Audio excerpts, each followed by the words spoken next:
बी ready, let start. निसर्गातल्या काही प्राण्यांच्या शक्तीपुढे आपली शक्ती तोकडी आहे असे आदिमानवाला समजून आले तेव्हा त्याने त्यांची पूजा सुरू केली. अशा प्राण्यांनी आपले काही वाईट करू नये ही त्यामागची आदिमानवाची भावना होती. नाग किंवा सर्प हा अशा पैकीच एक प्राणी आहे. त्याचा चपळपणा, विलक्षण गती, त्याचे प्राणघातक विष, त्याचे आकर्षक रूप, बावनकशी सुवर्णाप्रमाणे असणारी कांती, त्याचे मंत्रमुग्ध करणारे सळसळणे या साऱ्याच गोष्टी अलौकिक व अद्भुत वाटतात. त्याच्याविषयी माणसाच्या मनात भय आणि आकर्षण निर्माण झाले. मृत्यूचे जणू साक्षात रूप अशी त्याच्याविषयीची धारणा झाली. क्षणापूर्वी चांगला धडधाडका असणारा माणूस या सर्पदंशाने काही क्षणातच कायमच्या पापण्या मिटतो.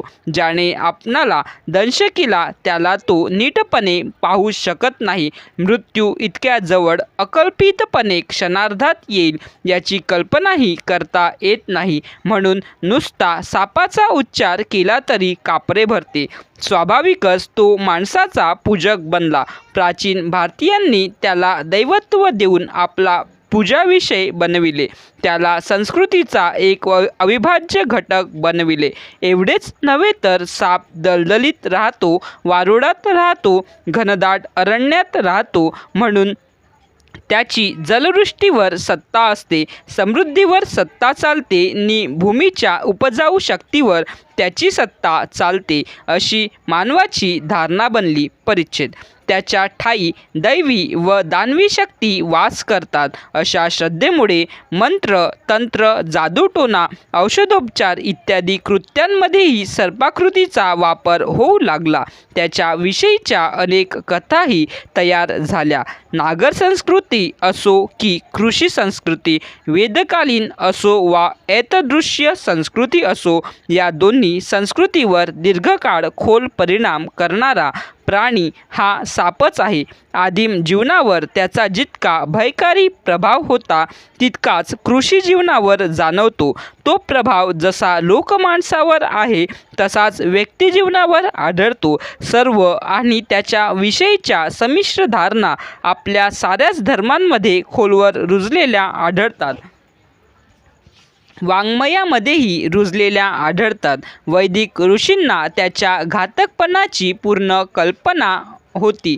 त्यांनी त्याच्या जबड्याचे, मस्तकाचे आणि फुत्काराचे वर्णन केले आहे. परिच्छेद. रामायण आणि महाभारत सर्पपूजेचे वर्णन आणि महत्त्व आलेले आहे. बौद्ध व धर्मांमध्येही नागाचे महत्त्व नमूद केलेले आहे. परिच्छेद. खरेदीचा सर्वात जास्त संबंध महिला वर्गांशी येत असतो. साधारणपणे हे प्रमाण 70% म्हटले तर ते चूक ठरणार नाही. त्यामुळे खरी जागृती ही महिला वर्गात व्हायला हवी. तसे आज घडताना दिसत नाही. या अज्ञानाचा सर्वात जास्त फायदा दुकानदार घेतात. साधे उदाहरण द्यावयाचे झाले तर किराणा मालाचे देता येईल. बरेच ग्राहक महिन्याचे सामान एकदम भरतात. अर्थात ते योग्यच आहे, मात्र ते भरताना ज्या पद्धतीने भरले जाते ती पद्धत योग्य नाही. तर ते काय करतात? सामानाची यादी तयार करतात आणि दुकानदाराला देऊन टाकतात. घरपोच सेवा या गोंडस शब्दामुळे भारावलेला ग्राहक हा कसा नाडला जातो हे कोणाच्याही लक्षात येत नाही. घरपोच सेवा हाच त्याचा खरा नफा असतो. यामध्ये किती माल बरोबर आहे याचा विचार किती ग्राहक करतात. केवळ यादीप्रमाणे सर्व वस्तू आहेत म्हणजे सर्व बरोबर आहे असे समजणे चुकीचे ठरेल. परिच्छेद. खरे तर दुकानात आपण स्वतः जाऊन समोर उभे राहून आपल्यासमोर माल त्याला बांधायला लावून माल विकत घेतला पाहिजे.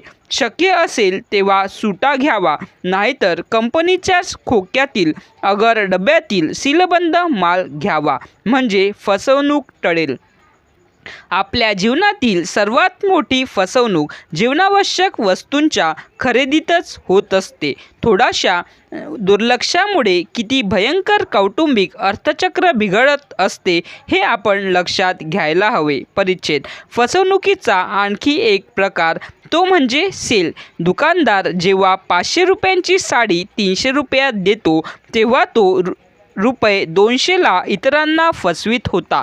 जर फसविले नसते तर साडीची किंमत खोटी असली पाहिजे यासाठी ग्राहकाने नेहमी जागृत राहिले पाहिजे. म्हणून खरेदी नेहमी चांगल्याच दुकानातून केली पाहिजे. या सर्व गोष्टींचा अभ्यास करून शासनाने ग्राहक संरक्षण कायदा संमत केला. या कायद्यामुळे आपल्याला आता न्याय मिळणार आहे. स्टॉप.